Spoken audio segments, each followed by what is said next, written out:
A few years ago, I was challenged to choose a word for the year, and I really loved that. I liked it a lot more than making New Year's resolutions. And it just helps me to have a focus for the year. You've probably heard of it before. Well, this year my word was thrive. Thrive in 2025. After a lot of prayer and contemplation, I realized that was the word God wanted me to choose for the year. So mid-September, I started thinking about the word for 2026. And that made me stop and evaluate how I had achieved my goal for this year to thrive. And my goal has been to thrive for God's glory.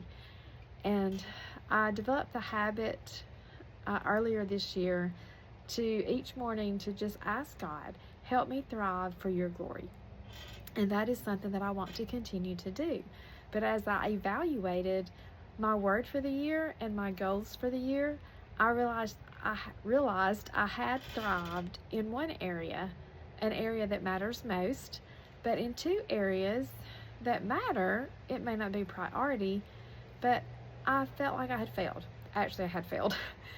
And so I got a little discouraged, but I took my discouragement to Jesus in prayer, and he reminded me the year is not over yet.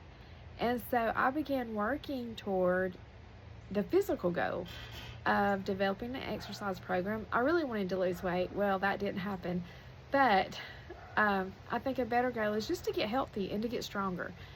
And so I began working toward that goal, to thrive physically, regardless of whether or not I lose weight. And the other one was to declutter my house. Now, that is a huge goal. It will take more than a few months to really get my house in the order that it probably should be in, because there are things that I can't just not do.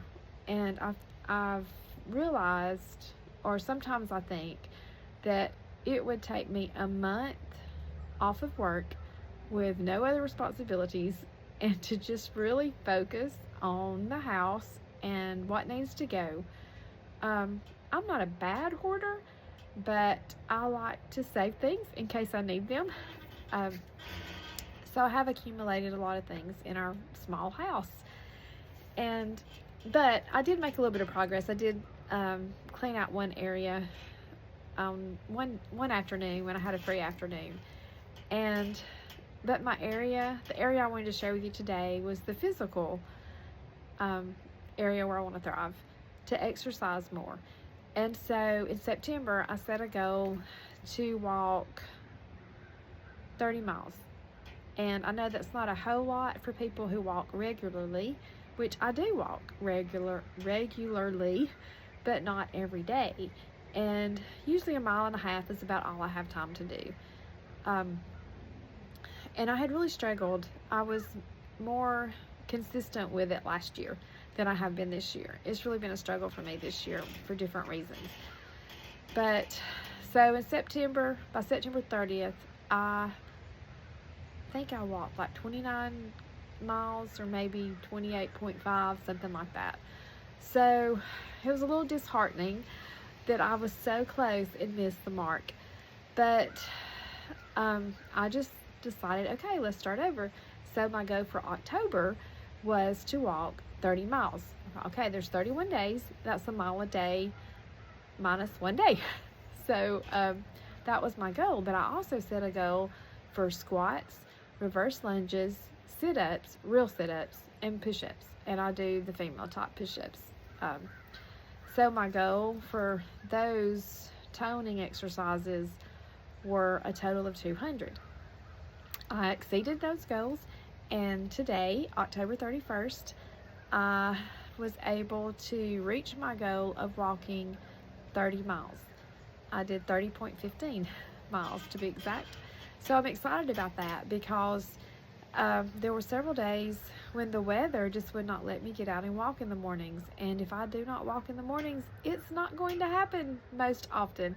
So there were a few evenings that I was able to walk, and I walked extra on the weekend, and God just worked it out, and He helped me reach my goal, and I'm just so excited. And that may not seem like a big thing to some of you, but I surrendered my goal to Jesus and I asked for his help, and he helped me in something that's not really, I don't know, is it really important? But I guess it is. Our bodies are if you're a Christian, your body's a temple of the Holy Spirit. And we belong to Jesus. He bought us at a price. And so taking care of our body is a way to honor him with our life and with our body. And so, excuse me. And so, I'm just thankful that God helped me and he cares about the things that I care about and the things I want to do. And I believe that he led me to set that goal. I don't know what my goal is going to be for November. I know the weather is unpredictable in the South, so you never know. You never know what it's going to be like. And the mornings will be darker. Well, actually, the time changes this weekend, doesn't it? But the mornings are cold and the evenings will be dark earlier. And I don't know how that will work, but I'm praying about a fitness goal. And I hope that in the next couple of weeks, I can really work towards decluttering and deep cleaning my home as well.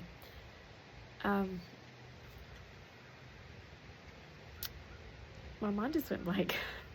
1 Corinthians 10:31 says that whether you eat or drink or whatever you do it all for the glory of Christ. And that's what I want to do. That's one of my verses that I try to make a life verse, I guess you would call it. That I want to do everything I do for God's glory. So just think about that. What can you do for God's glory? And how can you honor him by pursuing an organized home or physical health? I hope you have a great day. If you like this video, please hit the like button and subscribe for more videos. And like I've shared before, you can follow me on my Facebook page, Shine Bright for God's Glory, for daily devotionals. I hope you have a wonderful, safe weekend. God bless you.